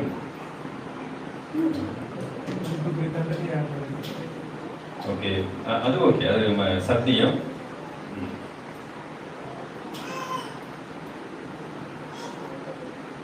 Martin லூதர்கிட்ட அன்றைக்கு இருந்த அவர் கூட இருந்த ஒரு விசுவாசி, அவர் ஜெர்மனியில அவர் சபையில இருந்த விசுவாசி போய் கேட்கிறாரு, என்ன மன்னிப்புன்னு சொல்லிட்டு இருக்கீங்க, அப்படி என்ன பெரிய வித்தியாசம் மன்னிப்பு? ஏன் எங்க கடவுள்கிட்ட நாங்க போய் தான் கேட்டுக்கிட்டு இருக்கிறோம், கடவுளே எங்களை மன்னித்து விடு. மார்ட்டின் லூதர் சொன்னாரு, அவரு தேவன் என்னை மன்னிக்கிறாரு, அது எனக்குள்ள சமாதானத்தை கொண்டு வருகிறது அப்படின்னு. எனக்கு தான் சமாதானத்தை கொண்டு வருது. நானும் தான் என் கடவுள் முன்னாடி போய் மன்னிப்பு கேட்டேன், என் கடவுள் என்னை மன்னிச்சிருக்கு, நானும் நம்புறேன், எனக்கு சமாதானம் இருக்கு, உங்களுக்கு சமாதானம். என்னதான் வித்தியாசம்? இல்ல இயேசு கிறிஸ்து மரித்திருக்கிறார், இந்த மன்னிப்பு உண்மையான மன்னிப்பு, எங்க கடவுள் மன்னிக்கிறத மட்டும் அப்ப உண்மையான மன்னிப்பு இல்லைன்னு சொல்றியா? என்ன வித்தியாசம் சொல்லுங்க. புரியுதா அவர் கேட்ட கேள்வி? மார்ட்டின் லூதர் போராடுகிறார். என்னையா இவருக்கு என்ன சொல்லி புரிய வைக்கிறது? கடைசி ஆண்டவர் ஒரு பெரிய வெளிப்பாட்டை மார்ட்டின் லூதருக்கு தர்றாரு. அவர் ஒரு அற்புதமான வார்த்தையை எடுத்து வைக்கிறாரு. எதுக்கு பேசுறவர் ஸ்டாப் ஆயிட்டாரு. என்ன நினைக்கிறீங்க தெரியுங்களா? நீங்க யோசிச்சுட்டு இருக்கீங்க, என்ன சொல்லியிருப்பாரு? கிறிஸ்டியானிட்டி மன்னிப்பை போதிக்கிற மார்க்கம் தான், ஆனால் மன்னிப்பு என்றால் விடுதலை. என்ன சொல்றீங்க? விடுதலையா? ஆமா. உலகம் தருகிற மன்னிப்புக்கும் கிறிஸ்டியானிட்டி தருகிற மன்னிப்புக்கும் ஒரு பெரிய வித்தியாசம் இருக்கிறது. உலகம் தருகிற மன்னிப்பு என்ன தெரியுங்களா? அந்த கணவன் காலையில வேலைக்கு போவாரு, சாயங்காலம் வரும்போது நேரம் ஒயின் ஷாப்புக்கு போயிடுவாரு, நல்லா தண்ணி அடிச்சுட்டு வீட்டுக்கு வருவாரு. அப்புறம் அந்த மனைவி கிடந்து, இதுக்காயா உனைய நான் கட்டிட்டு வந்தேன்னு அழுகும் பொழுது அந்த மனைவி காலில் விழுந்து கெஞ்சுவார், ஐயா என்னை மன்னிச்சிரு தாயி, நாளையில இருந்து சத்தியமா உன் மேல சத்தியம், உன் பிள்ளை மேல சத்தியம், இனிமேல் நான் தண்ணி அடிக்க மாட்டேன்னு சொல்லிட்டு காலையில போயிட்டு சாயங்காலம் வரும்போது அதே மாதிரி வருவார். திரும்பவும் அதே மாதிரி காலில் விழுந்து, உன் மேல சத்தியம், உன் பிள்ளை மேல சத்தியம், என்னை மன்னிச்சிரு, நான் நாளையில இருந்து தண்ணி அடிக்க மாட்டேன், நீ மன்னிச்சிருன்னு சொன்னாதான் அவன் காலையே விடுவேன்னு. இந்த அம்மா வேற வழி இல்லாம சரி மன்னிச்சுட்டாயா, நாளையில இருந்து குடிக்காது. இதுதான் ஒரு வாரமா நடந்துகிட்டு இருக்கு. அந்த அம்மா மன்னிச்சாங்களா? மன்னிச்சாங்க. இவர் மன்னிப்பு கேட்டாரா? மன்னிப்பு கேட்டார். இது உலகத்தில் நடக்கிற மன்னிப்பு. இயேசு கிறிஸ்து மன்னிக்கிறார் என்பதற்கு என்ன அடையாளம் தெரியுங்களா? அவர் மன்னிக்கிற தேவன் மட்டுமல்ல, என்ன தருகிறார்? விடுதலையை தருகிறார். இந்த வித்தியாசத்தை கிறிஸ்டியானிட்டில மட்டும்தான் இருக்கு, வேற எங்கேயும் கிடையாது. என வசனம் சொல்லுகிறது, சத்தியத்தையும் அறிவீர்கள், சத்தியம் உங்களை என்ன செய்யும்? மன்னிக்க செய்யும். இல்ல, என்ன செய்யும்? விடுதலையா? ஆவியானவர் எங்கேயோ அங்க என்ன இருக்கிறது? விடுதலை உண்டு. நீங்களும் நானும் தான் விடுதலையை உணர்கிறவர்கள். That's a difference. ஆனா நாம இன்னைக்கும் விசுவாசிகள் என்று சொல்லுகிறதா விட முடியாத பாவத்தில் இருந்து கொண்டிருக்கிறோம். இன்னும் என்ன மற்றவங்களுக்கு நமக்கு என்ன வித்தியாசம் இருக்கிறது? டிஃபரன்ஸ் அதான். ஸ்கூல்ல படிக்கிற பிள்ளைகள், மாற்று மத பிள்ளைகள், கர்த்தரே இல்லைன்னு சொல்லக்கூடியவங்க, கடவுள் இல்லை என்று சொல்லுகிறவர்களுடைய பிள்ளைகள் கூட, வாலிப பிள்ளைகள் கரெக்டா இருக்கிறாங்களா இல்லையா? லவ் அதுன்னு எதாவது மாட்டிக்கிறாங்களா? இல்லாதவங்க இருக்கிறாங்க. அப்பா அம்மாவுக்கு ஒழுக்கமா பேச்ச கேட்டு நடக்கிற பிள்ளைகள் எத்தனையோ மதத்திலும் மார்க்கத்திலும் இருக்கிறார்கள். அப்ப கிறிஸ்டியானிட்டின்னு சொல்லி கர்த்தரை வழிபடக்கூடிய நான், சண்டேஸ் கிளாஸ்ல அட்டெண்ட் பண்ணிட்டு இருக்கிறேன், நான் யூத் மீட்டிங் அட்டெண்ட் பண்ணிட்டு இருக்கிறேன், நான் கல்லூரியில் இருக்கும்போது எந்த அளவுக்கு பரிசுத்தமா இருக்கு, எந்த அளவுக்கு வித்தியாசமா இருக்கு. ஏன்னா அவங்களே பெற்றோர்களுக்கு கீழ்ப்படிந்து எந்த ஒரு தகாத காரியத்தில் ஈடுபடாம இருந்தால் விசேஷமான நான் எப்படி இருக்கணும்? ஆனால் வேதனை, நிறைய விசுவாசிகள் வீட்டில் இருக்கக்கூடிய, கல்லூரி படிக்கக்கூடிய, ஸ்கூல் படிக்கக்கூடிய பிள்ளைகளே தவறான நடக்கையில் இருக்கிறார். நான் இங்க இருக்கிறவங்களை சொல்ல, பொதுவாய் சொல்லுங்க. தேவன் எனக்கு எப்படிப்பட்ட விசேஷமான ஒரு வாழ்க்கையை வைத்திருக்கிறார். சண்டே கிளாஸ் எடுத்துக்கொண்டிருக்கக்கூடிய வாலிப பிள்ளைகளே லவ் அதுல போய் விழுந்துடுறாங்க. எவ்வளவு வேதனையா இருக்கு. அது தவறுன்னு அவங்களுக்கு தெரியல. தங்கள் வாழ்க்கை துணையை அவங்களே தேர்ந்தெடுத்துக் கொள்கிறார். அந்நிய நுகத்திலே பிணைக்கப்படாது இருப்பீர்களாக என்று வேதம் நேரடியாக சொல்லுகிறது. அவங்க சர்வசாதாரணமா அதில் போய் விழுந்துடுறாங்க. ஆனால் மாற்று மதத்தில் இருக்கிற எத்தனையோ பிள்ளைகள் கடைசி வரைக்கும் தன் தகப்பன் தாய் என்ன சொல்றாங்களோ அதுல உறுதியா நின்று தான் தகப்பன் தாய்க்கு கீழ்ப்படிந்து நடக்கிறார்கள். என்ன என்ன வித்தியாசம்? இது நாள் வரைக்கும் கர்த்தரை பின்பற்றினதற்கும், ஜெபிச்சதற்கும், வேதத்தை பின்பற்றுவதற்கும், சண்டே கிளாஸ் அட்டன் பண்ணதுக்கு, யூத் மீட்டிங் அட்டன் பண்ணதுக்கு என்ன வித்தியாசம் இருக்கிறது என்று நான் கேட்கிறேன். அப்ப அவங்களுக்கு எங்க இருந்து இந்த பலன் வந்ததுன்னு நான் கேட்கிறேன். அவங்க மட்டும் எப்படி இருந்தாங்க? அப்ப என்ன அர்த்தம்னா, கடவுளே இல்லை என்று சொல்லுகிறவர்கள் கூட பெற்றோர்களுக்கு கீழ்ப்படிந்து நடக்க முடியும். உண்மையான தேவனை பின்பற்றக்கூடிய நீங்கள் நானும் அதை விட 100 மடங்கு தேவனுடைய கீழ்ப்படிதலுக்குள்ள நாம நடக்கணும்னு தேவன் எதிர்பார்க்கிறார். அதை விட. அதனாலதான் ஆயக்காரர்களும் அப்படித்தானே செய்து கொண்டிருக்கிறார்கள். நீங்கள் விசேஷித்து செய்கிறது என்ன? அவங்களிடத்திலேயும் அந்த நற்குணங்கள் இருக்கிறதே, நீங்கள் விசேஷித்து செய்கிறது என்ன என்று கேட்கிறார். இன்னைக்கு நீங்கள் நானும் 3000 பிரசங்கம் செய்தாலும் சரி, ஆயிரக்கணக்கான பிரசங்கங்கள், ஆயிரக்கணக்கான பைபிள் காலேஜ், எத்தனை டாக்டரினல் டீச்சிங்ஸ் கொடுத்தாலும் சரி, ஒரு நபரை கூட கர்த்தருக்குள் கொண்டு வருவது சாத்தியம் இல்லாமல் இருக்கிறது. நீங்க நம்மள யாராவது ஒருத்தரை கர்த்தருக்குள்ள கொண்டு வரணும்னா, ஒண்ணு அவருக்கு வியாதியா இருக்கணும், கேன்சர் இருக்கணும், ஏதாவது வீட்டுல பெரிய பிரச்சனை இருக்கணும். அப்படிப்பட்டவங்களை தான் உள்ள கொண்டு வர முடியுது. ஐயா உங்க பிரச்சனையை மாத்திடுவாரு, வியாதியை மாத்திடுவாரு, நாங்க ஜெபிக்கிறோம், குழந்தை இல்லையா குழந்தையை கொடுத்து விடுவார், என்னென்னமோ சொல்லி அப்படிப்பட்டவங்களை தான் கர்த்தருக்குள் கொண்டு வர முடிகிறது. நல்லா இருக்கிறவங்க, சிந்திக்கிறவங்க, எந்த பிரச்சனையும் இல்லாதவங்களை கர்த்தருக்குள்ள கொண்டு வர முடியுமான்னு கேட்டா முடியும். அப்படிப்பட்டவங்க கிட்ட போய் வித்தியாசத்தை காண்பிக்கணும். இதுதான் தேவன் நம்மில் செயல்படுவதற்கும் மற்றவர்களுக்கும் உள்ள வித்தியாசங்கள். அதுதான் உண்மையான மாற்றம். அந்த விசேஷித்த காரியத்தை தான் நம்ம மன்னிப்பில் கூட ஒரு ஆச்சரியத்தை உங்களுக்கு நான் சுட்டி காண்பிக்க விரும்புகிறேன். அப்போஸ்தலர் நடவடிக்கைகள், இந்த 3 குறிப்போடு முடிக்கிறேன், ரெஃபரன்ஸ். அப்போஸ்தலர் நடவடிக்கைகளுடைய புத்தகம்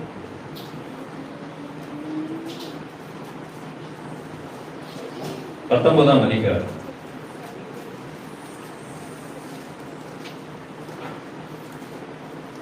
அப்போஸ்தலர் நடவடிக்கைகள் 19ஆம் அதிகாரம்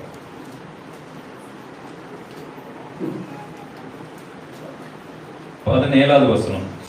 இது எபேசுவிலே குடியிருந்த யூதர், கிரேக்கர் அனைவருக்கும் தெரிய வந்தபோது அவர்கள் எல்லாரும் பயமடைந்தார்கள். கர்த்தராகிய இயேசுவின் நாமம் மகிமைப்பட்டது. கர்த்தருடைய சுவிசேஷம் பிரசங்கிக்கப்படுகிறது. ஆனா வசனம் என்ன சொல்லுதுன்னா, அநேகர் என்ன செஞ்சாங்களாமா? பயந்தாங்க, பயமடைந்தார்கள். அடுத்து என்ன போட்டிருக்குன்னு பாருங்க. 18. விசுவாசித்தவர்களில் அநேகர் வந்து தங்கள் செய்கைகளை வெளிப்படுத்தி அறிக்கையிட்டார்கள். என்னைக்காவது இப்படி நடந்திருக்கா நம்ம சுவிசேஷ கூட்டத்துல? யாரையும் போய் அறிக்கையிடு இவங்க போய் சொல்லவே இல்லை. ஆனால் விசுவாசித்தவர்கள் தங்கள் செய்கைகளை என்ன செஞ்சாங்க? அறிக்கையிட்டாங்க. எப்படி அறிக்கையிட்டாங்கன்னு அடுத்த வசனம் சொல்லுது. மாயவித்தைக்காரராய் இருந்தவர்களில் அநேகர் தங்கள் புத்தகங்களை கொண்டு வந்து எல்லாருக்கும் முன்பாக சுட்டெரித்தார்கள். அவைகளின் கிரயத்தை தொகை பார்த்து 50,000 வெள்ளிக்காசாக கண்டார்கள். நல்லா கவனிங்க, 50,000 வெள்ளிக்காசு. இது சாதாரண அமௌண்ட் கிடையாது. இயேசு கிறிஸ்து அன்னைக்கு மலை பிரசங்கத்துல எல்லாருக்கும் சாப்பாடு கொடுக்கலாம்னு சொன்ன போது 5000க்கு மேற்பட்ட மக்கள் இருக்கிறாங்க. அப்ப சீசர்கள் சொல்றாங்க, இத்தனை பேருக்கு சாப்பாடு கொடுக்க 200 பணம் தேவைப்படும் என்று சொன்னாங்க. வெறும் 200 பணம். எத்தனை பேருக்கு? 5000 பேருக்கு சாப்பாடு போட 200 பணம். ஆனா இங்க 50,000 பணம் கிடையாது, 50,000 வெள்ளி காசு. கிட்டத்தட்ட கோடி கணக்குல அந்த பணம்.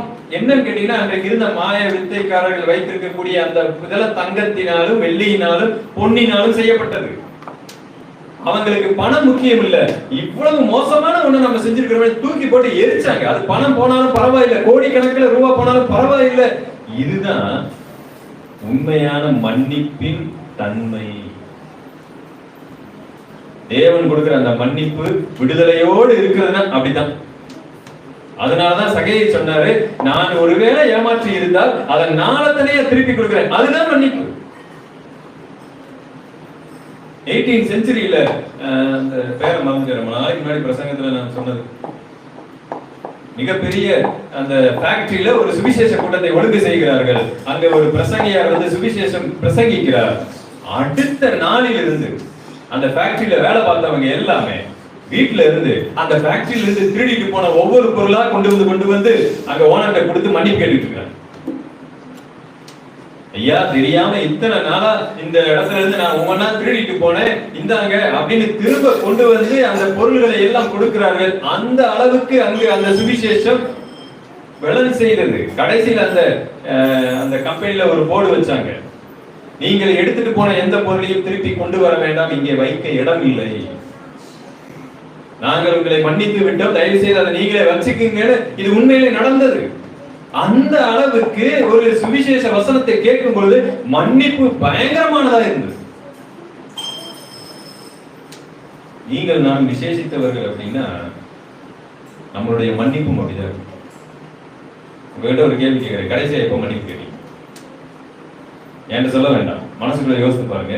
கடைசியா உண்மையா எப்ப மனமருந்தி போற வெளியில அந்த காலை பிரிச்சுட்டு சாரி கேட்கணும் பாருங்க, அதை சேர்க்கிறேன்.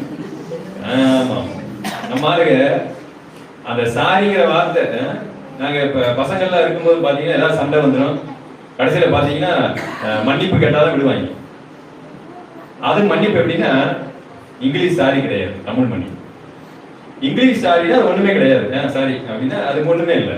தமிழ்ல மன்னிப்பு கேட்கும், அது மட்டும் முடியாது, தமிழ்ல மன்னிப்பா முடியாது.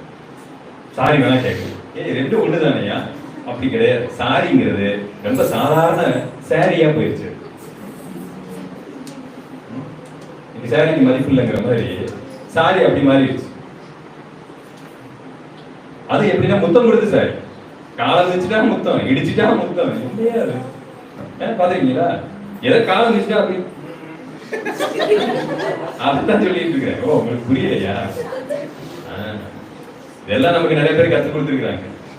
ஆனா நான் இதுல இருந்துலாம் மாறிட்டேன். நான் ஏதாவது பஸ்ல போகும்போது யாராவது மிதிச்சா போதும் தொட்டு முத்தம் கொடுப்பாரு. என்னங்க இப்படி கண்ணத்துல கொடுக்கலாம்ல, என்னங்க எங்கேயோ காலில எல்லாம் கொடுத்து உடனே அவர் யோசிக்கிறாரு. அப்பதான் புரியுது, ஓ இதெல்லாம் ஏன் பண்றான், எதுக்கு பண்றான்னு தெரியாம. ஆனா என்னை மிதித்து விட்டாயா, மன்னிப்பு கேள், நீங்க சொல்லி பாருங்க, அவரே சண்டைக்கு வந்துடுவாரு. சும்மா போற போக்குல சாரி கேட்கறத பத்தி நான் பேசுறேன். கடைசியா நீங்க எப்ப மன்னிப்பு கேட்பீங்க? உன்னுடைய வெட்கத்தை எல்லாம் விட்டு எப்ப மன்னிப்பு கேட்பீங்க? அப்படி நீங்க கேட்கல, ஒண்ணு நீங்க இயேசு கிறிஸ்துவா இருக்கணும்,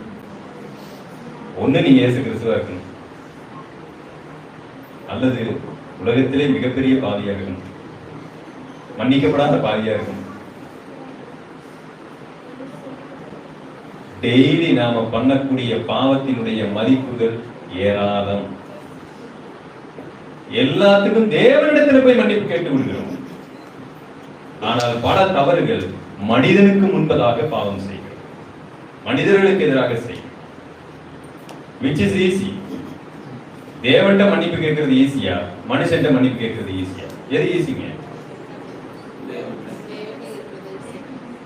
தேவன்கிட்ட மன்னிப்பு கேட்கறது ஈஸி, கரெக்ட் தாங்க. அப்ப இதுல இருந்து நீங்கள் யாரை தேவனாக வைத்திருக்கிறீர்கள் என்று புரிகிறதா? தேவன்கிட்ட கூட எளிதா போய் மன்னிப்பு கேட்டு விடுகிறோம், ஆனா மனுஷங்கிட்ட போய் என்ன செய்ய மாட்டோம், மன்னிப்பு கேட்க மாட்டோம். உண்மையிலே மனுஷன் தான் நமக்கு ரொம்ப முக்கியம். தேவன் பிரச்சனை இல்லை, அவரெல்லாம் சும்மாங்க. அவர்கிட்ட போய் உண்மையிலே யாருக்கு பயப்படணும்? தேவனுக்கான பயந்து இருக்கணும். உலக மனிதர்கள் அப்படிதான் இருப்பாங்க.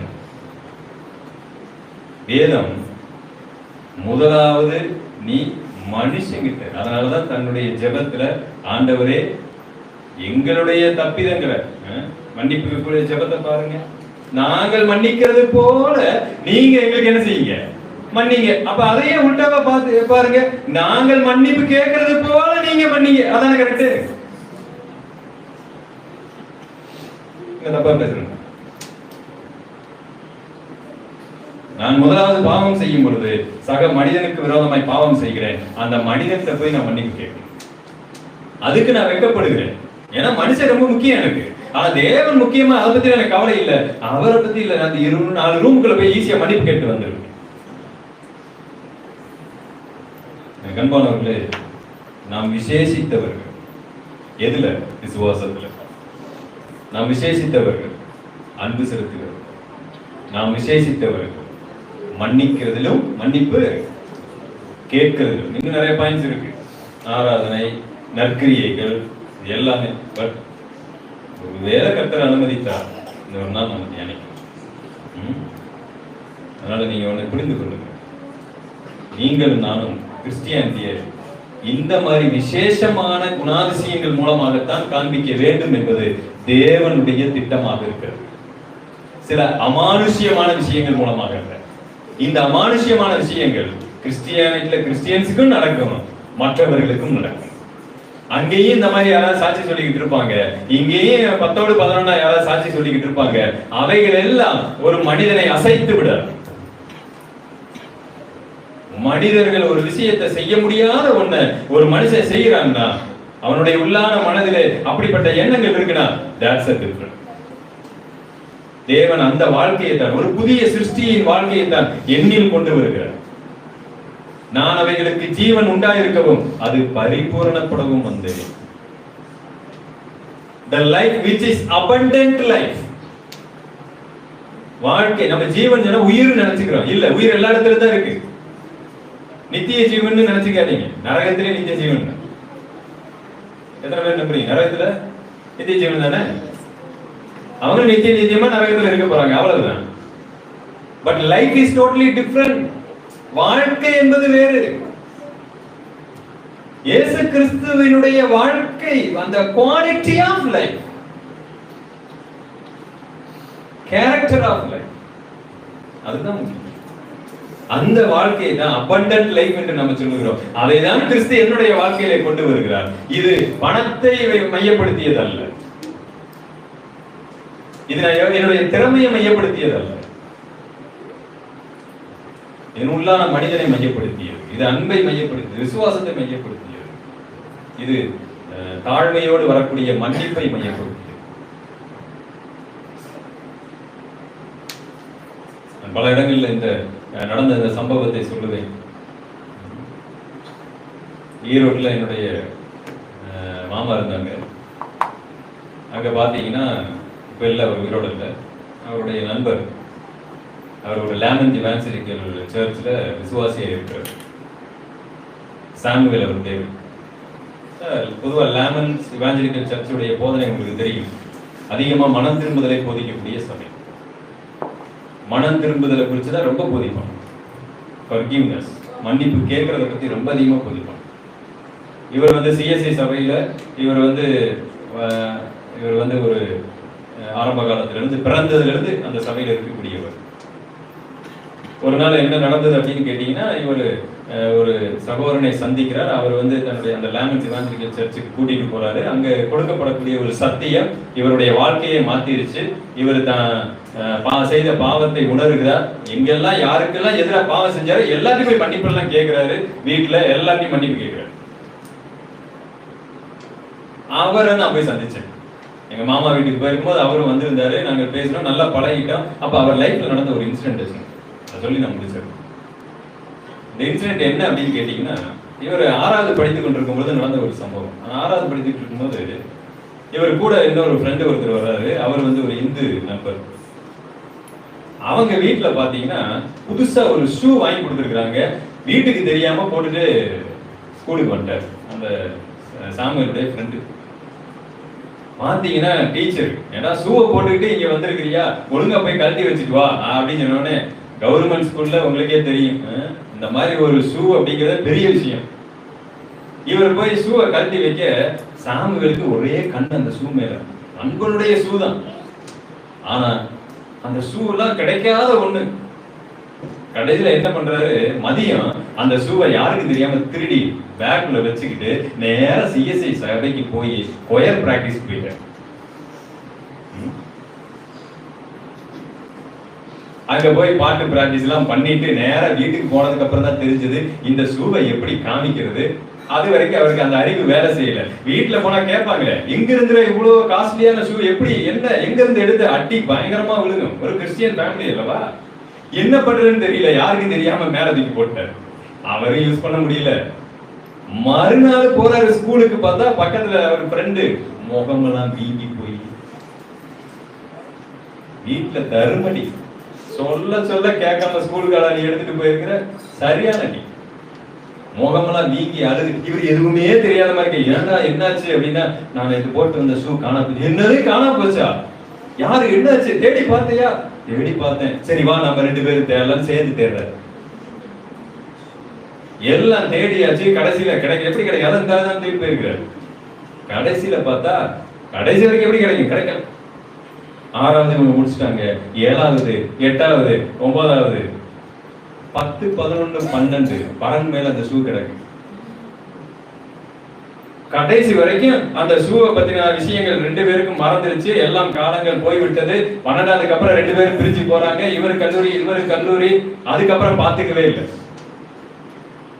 கடைசியா இவருக்கு கல்யாணம் ஆகி குழந்தை பிறந்துருச்சு, இவருக்கு கல்யாணம் ஆகி குழந்தை பிறந்துருச்சு. ஈரோட்ல 2 பேரும் தற்செயல ஒரு பேக்கரிக்கு இவர் பிள்ளைக்கு ஏதோ வாங்க போயிருக்கிறாரு. அங்க பார்த்தா அவர் ஃப்ரெண்டு வந்து நிக்கிறாரு. டேய் சாமுவேல், இங்க என்ன பண்ணிட்டு இருக்க?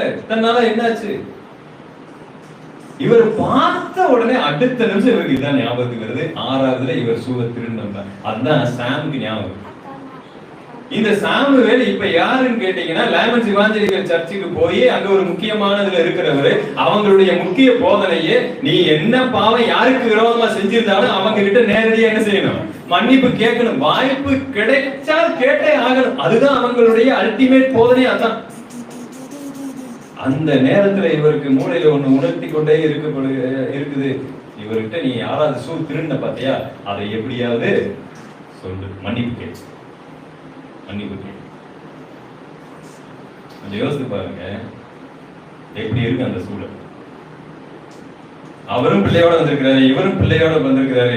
இவரை பார்த்து பேசுறாங்க, எப்படி இருக்கிற, என்ன பண்ற, எப்ப கல்யாணம் ஆச்சு, என்ன பண்ணிட்டு இருக்கிற, எல்லாம் நல விசாரிக்கிறாங்க. டீ ஆர்டர் பண்றாங்க, டீ குடிச்சிட்டாங்க. இவருக்கு கேட்கலான்னு போறாரு, சொல்லலான்னு போறாரு. இவருக்கு மனசே வர மாட்டேங்குது. கடைசி வரைக்கும் இவரால முடியல. கிளம்பி போகிறாங்க. ஐயோ என்னடா அது, என்னால மன்னிப்பு கேட்க முடியலையே. கடைசியில சரி பாய், அடுத்து நம்ம பார்க்கலான்னு நம்பரை மட்டும் இருவரும் பரிமாறி கொள்ளுகிறார்கள். இவரால மன்னிப்பே கேட்க முடியல. ஒரு கனத்த இருதயத்தோட இவர் வீட்டுக்கு வந்துடுறாரு. அவர் வீட்டுக்கு போயிடுறாரு. வீட்டுல வந்தா இவரால் சிந்திக்கவே முடியல. என்ன ஆண்டவரே, நான் ஷூ திருடினது என்னால ஏன் சொல்லவே முடியல.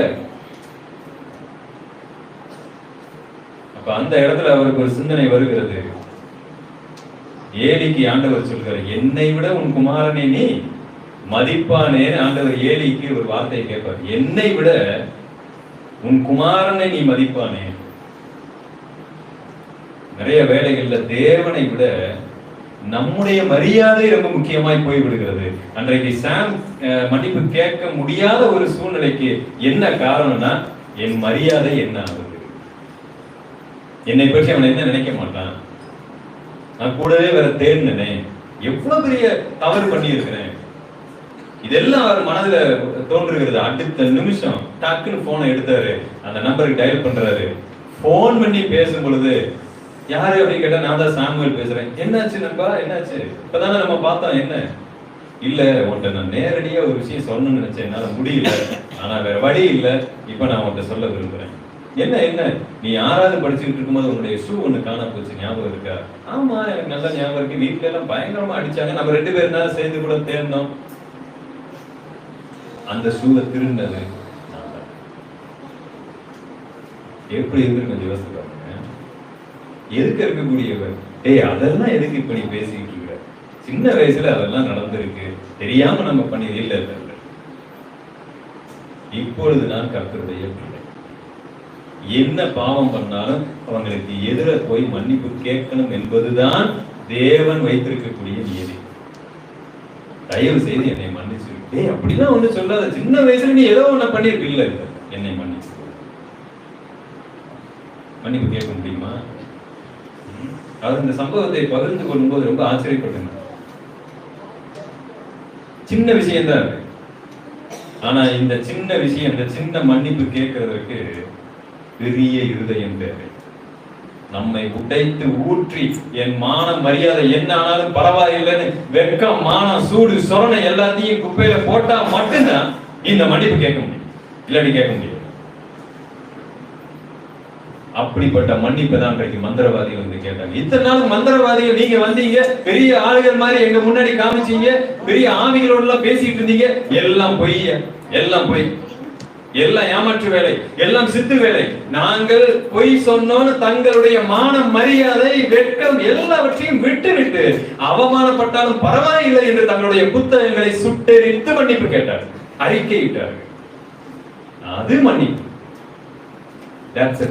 இது எந்த மார்க்கத்தில் இருக்கு நீங்க சொல்லுங்க பார்க்கலாம்.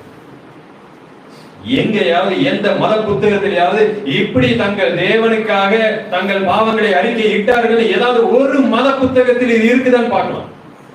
இருக்காது. பாவம் எந்த அளவுக்கு கொடூரமானது என்பதை உணர்ந்தவர்கள் மாத்திரம்தான் இப்படிப்பட்ட மன்னிப்பை கேட்க முடியும் நான் சொல்றேன். நீங்களும் நானும் இந்த அடிப்படையில விசேஷித்தமானவர்கள். வெறும் கட்டி வந்துச்சு, எனக்கு போயிருச்சு, மூட்டு வலி சரியாயிருச்சு என்பதல்ல. இது உலகத்துல எல்லா இடத்துலயும் நடக்குது. யோகா பண்ணிட்டு ஒருத்தர் சொல்ல முடியும், வேற எங்கேயாவது ஒரு மந்திரவாதிட்ட போய் சொல்ல முடியும். ஆனால் இப்படி நான் மன்னிப்பு கேட்டேன்னு சொல்ல முடியாது. கர்த்தர் நம்மோடு பேசி இருக்கிறார். நீங்கள் விசேஷித்தவர்கள், விசேஷித்து செய்கிறது என்ன என்று இயேசு கிறிஸ்து கேட்கிறார். தேவன் விசேஷமானவர், அவர் என் வாழ்க்கையில விசேஷமானவைகளை தான் கொண்டு வருகிறார். That's a difference. இந்த வித்தியாசம் தான் கிறிஸ்டியானிட்டிக்கும் மற்றவர்களுக்கும் ஒரு பெரிய பிளவை ஏற்படுத்தி இருக்கு. இது எந்த அளவுக்கு பிளவா இருக்கிறதோ அந்த அளவுக்கு அட்ராக்டிவா இருக்கு. இது கவர்ந்து இருக்கக்கூடிய ஒன்று. அந்த சத்தியம் உங்களுக்கு பிரயோஜனமா இருக்கும் என்று நம்புகிறேன். என்னை நீங்கள் அழைத்தீர்கள், அதற்காக நன்றி செலுத்துகிறேன். தொடர்ந்து எனக்காக, எங்களுடைய ஊழியர்களுக்காக நீங்கள் ஜெபித்துக் கொள்ளுங்க. We are also pray for you. புதிதாக நம்ம சந்திச்சிருக்கிறோம். நம்முடைய ஐக்கியத்தையும் அது கர்த்தர் அதிகமாய் பலப்படுத்துவார். தேங்க்யூ. God plus.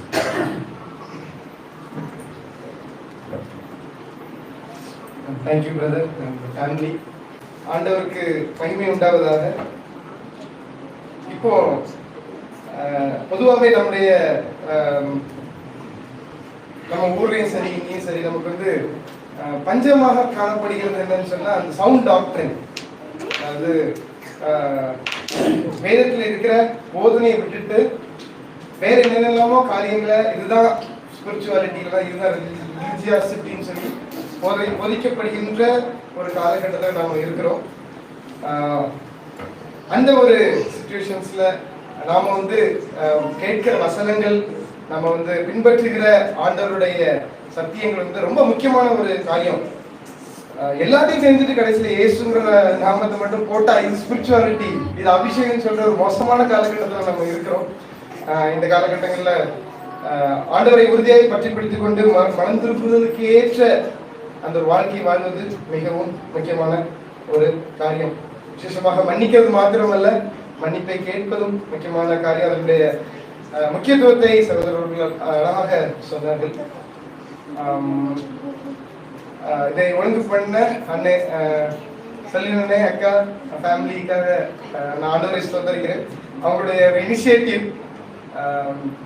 முதலாவது வந்து கேட்கும்போது செய்யலாம் அப்படின்னு சொல்லும்போது, சகோதரருக்கு இவ்வளவு நேரம் போதுமா, நம்மளே அவசரமா சர்ச்சில் இருந்து ஓடி வந்து டிராபிக் எல்லாம் தாண்டி ஓடி வந்து நம்ம வந்து எல்லாத்தையும் செஞ்சு அடுத்த நாள் ஸ்கூலுக்கு போகணும் பிள்ளைங்க அப்படின்னு சொல்லி டக்கு முடிச்சது தெரியா போயிட்டு இருக்கோமே, போதுமா, ஒரு டைம் கூட கொடுக்கணும்னு கேட்கும்போது, இல்ல சகோதரர் அதெல்லாம் ஒண்ணுமே எதிர்பார்க்கல, அவங்க வந்து அவங்களுக்கு கொடுக்கப்பட்ட அந்த ஊழியத்தை வந்து செஞ்சுட்டு போய்கிட்டே இருப்பாங்க அப்படின்னு சொல்லி சொன்னாங்க. இன்னொரு முக்கியமான காரியம் அவங்க வந்து ஷேர் பண்ண காரியம், no demand and no expectations. இது வந்து ஆக்சுவலி சகோதரருக்கு சொல்லக்கூடாது. No demand no expectations. இதெல்லாம் செஞ்சாதான் நான் வருவேன், இல்லைன்னா இதெல்லாம் செய்யணும் நான் வரும்போது no demand. You invited me, I am coming. அந்த அவ்வளவுதான். அதுக்கு மேல there's no talk further அப்படிங்கிற ஒரு இந்த அருமையான நாளை ஆண்டவர் கொடுத்திருக்கிறார். இந்த மலையின் மத்தியிலும் நம்ம எல்லாம் மலையை தாண்டி டிராபிக்லாம் தாண்டி இங்க வந்து கூடுகையாக நாம் பாடவும், ஆண்டவரை துதிக்கவும், ஜெபிக்கவும், ஆண்டவர் வசனத்தை கேட்கவும் ஆண்டவர் நமக்கு கிருபை செய்திருக்கிறார். ஆண்டவர் ஸ்தோத்திரிக்கிறேன். நமக்கு தெரியும் பீட்டர் இன்னைக்கு வர முடியல, ஜெர்லின் பீட்டர் அவங்க வீட்டுல விசேஷமான காரணம். நாளைக்கு அவங்களுக்கு தம்பி கல்யாணம் இருக்கிறதுனால அவங்களால வர முடியல. ஸோ பீட்டருக்கு ரொம்ப ஆசை கண்டிப்பா இங்க இருக்கணும் அப்படின்னு சொல்லி, பட் குடும்ப சூழ்நிலை காரணமாக. ஸோ இப்பொழுது நம்ம முடிக்கலாம் அந்த கூடுகையை. சகோதரர் பிரேம் அவர்கள் நம்மளுக்கு ஜெபித்து ஆசீர்வாதம் கூறி முடிப்பார்கள்.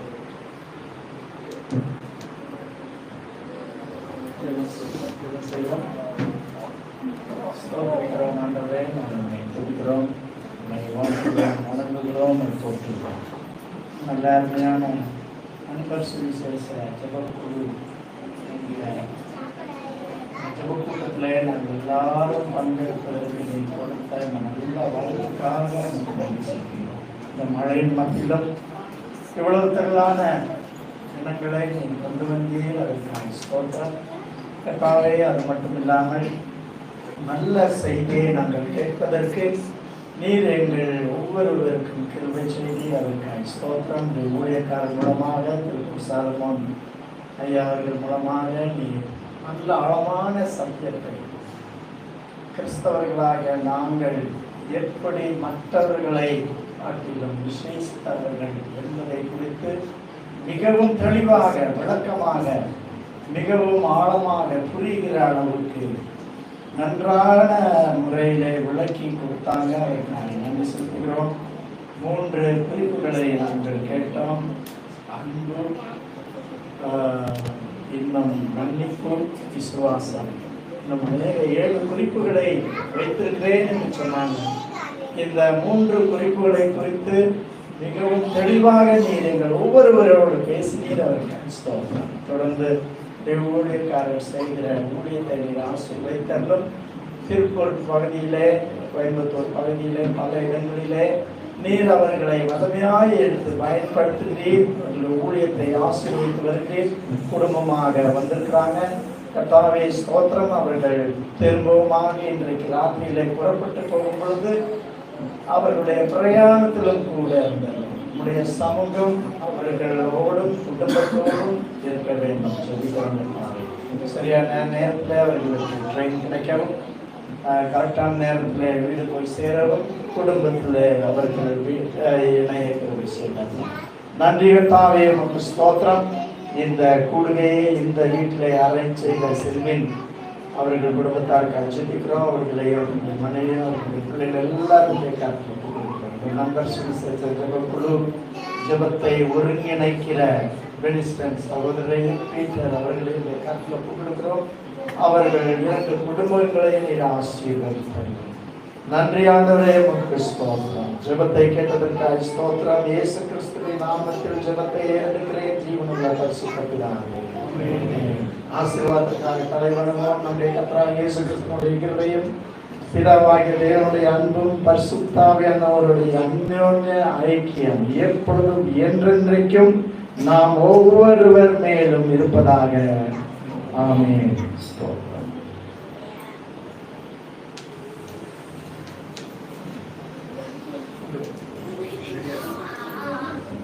உணவு ஆயத்தமாக இருக்கிறது.